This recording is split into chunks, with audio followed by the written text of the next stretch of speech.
Hi there, and welcome to This Day in History. Today we're going to enjoy a rerun from a previous year. Thank you so much and enjoy. Hello, and welcome to This Day in History for December 25th, and a very Merry Christmas to all of you. December 25th is the 359th day of the year in the Gregorian calendar, with 6 days remaining until the end of the year. Today's word is gammon-esque. This word comes to us from two parts put together. The first part, gammon, from the French, a noun, which means a girl with mischievous, boyish charm, a mischievous, playful, elfish girl or young woman, and the second part, esque, which is a suffix appended to nouns to form adjectives. Esque means in the style or manner of, or resembling. Esque also comes to us from the French, but also has corollaries in Italian, Latin, Germanic, Proto-Indo-European, Old English, and Old Norse, isk or ish being one of those variants.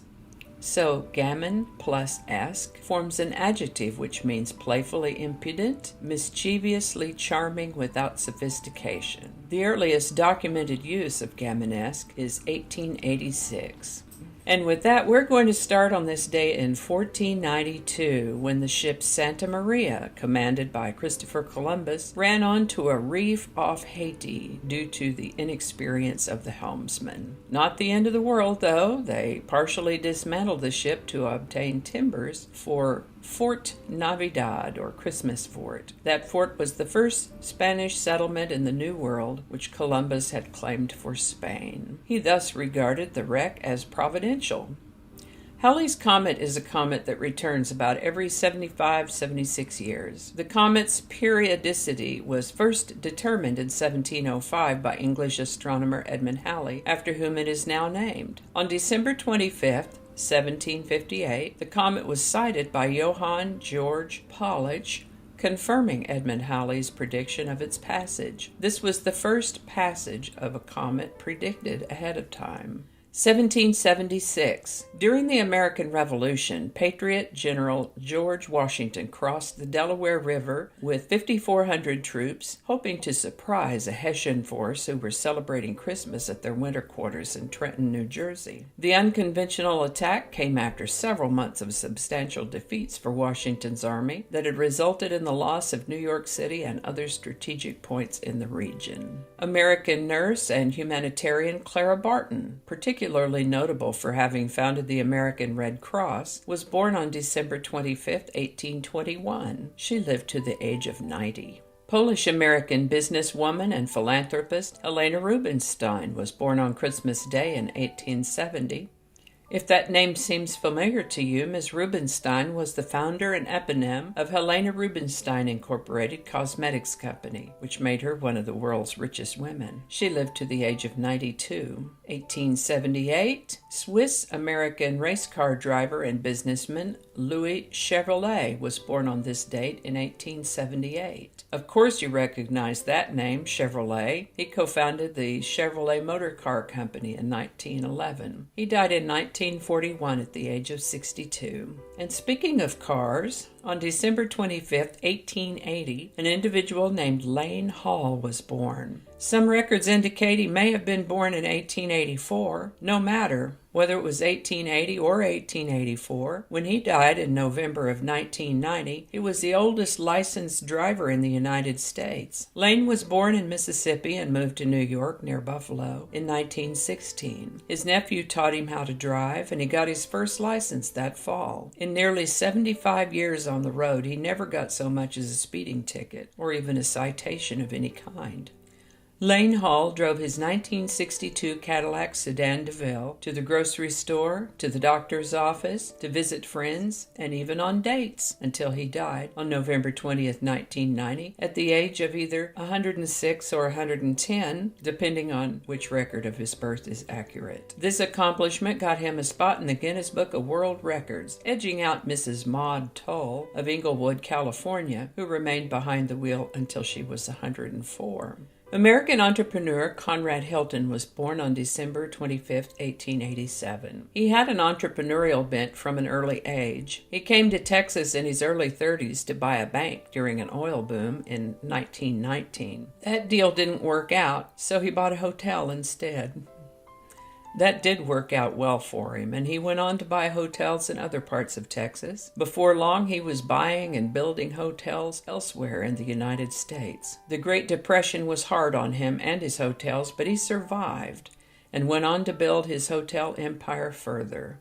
He lived to the age of 91 and is buried at Calvary Hill Cemetery over in Dallas. 1899, the great American actor Humphrey Bogart was born on December 25th, 1899. He starred in a number of excellent films. It's hard to choose just one favorite among them. He died in 1957 at the age of 57. American singer, songwriter, and bandleader Cab Calloway was born on this day in 1907. He lived to the age of 86. In 1914, a series of unofficial truces occurred across the Western Front to celebrate Christmas. In addition to the research that led me to this, I came across a pretty cool video about this very subject, which I've linked in the show notes for you. 1918, Egyptian lieutenant and politician, third president of Egypt, Nobel Prize laureate Anwar Sadat was born on this day in 1918. Mr. Sadat was assassinated in 1981 at the age of 62. 1924, American screenwriter and producer Rod Serling was born on this date. He's probably the most remembered for having created The Twilight Zone. He died in 1975 at the age of 50. 1925, Peruvian-American anthropologist and author Carlos Castaneda was born on this date. He wrote a good dozen books, but is perhaps best known for The Teachings of Don Juan. He lived to the age of 72. On Christmas Day in 1941, Bing Crosby introduced White Christmas to the world. White Christmas, written by composer and lyricist Irving Berlin, received its world premiere on Bing Crosby's weekly NBC radio program, The Kraft Music Hall. It went on to become one of the most commercially successful singles of all time, and the top-selling single ever until being surpassed by Elton John's Candle in the Wind, 1997. 1943, Brazilian race car driver and businessman Wilson Fittipaldi Jr. was born on Christmas Day, 1943. Now, I haven't watched any car races in several years, but back when I did, I remember hearing this guy's name on a pretty regular basis. He ran the Fittipaldi Formula One team between 1974 and 1982, and as I read this in 2019, he's still alive, turned 76 today. 1946, W.C. Fields was an American actor, comedian, juggler, and screenwriter. His comic persona was a misanthropic and hard-drinking egotist who remained a sympathetic character despite his supposed contempt for children and dogs. Don't tell me I don't love children. I love children, especially girl children about the age of 19. W.C. Fields died on this day in 1946 at the age of 66. On December 25, 1962, To Kill a Mockingbird, a film based on the 1960 Pulitzer Prize-winning novel of the same name by Harper Lee, opened in theaters. In 1977, Israeli Prime Minister Menachem Begin met in Egypt with its president Anwar Sadat. There were a great number of birthdays and death days of notables and creatives throughout the years. I'll just tell you a few of them right now. For example, American actress Sissy Spacek, Scottish singer-songwriter Annie Lennox, American singer-songwriter Jimmy Buffett were all born on December 25th in various years. English actor and director Charlie Chaplin, the Romanian dictator and his wife Nicolae and Elena Ceausescu, American baseball player and manager Billy Martin, American singers Dean Martin and James Brown, British singer and songwriter George Michael, and American astronomer Vera Rubin all died on December 25th in various years. On December 25th of 1991, Mikhail Gorbachev announced that he was resigning as president of the Soviet Union. But the Soviet Union, for all intents and purposes, had already ceased to exist, as 11 of the former Soviet republics had already established the Commonwealth of Independent States, effectively dismembering the USSR. And that's all I have for you today. As always, links to my research are included in the show notes. Thank you so much for watching. Give it a like if you enjoyed this video. Consider subscribing if you haven't already, and feel free to share this video. Thanks again, and I'll see you next time. Alrighty, back to work. Okie dokie, Smokey. Let's just rearrange that a little bit. That's not the way I like to tell it anyway. Smoother, be smoother. We don't need all those words. I'm gonna have to look at that. Who knows what evil lurks in the hearts of men?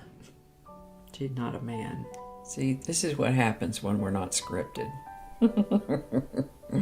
This is why I don't do live shows. Thanks again, and I'll see you next time.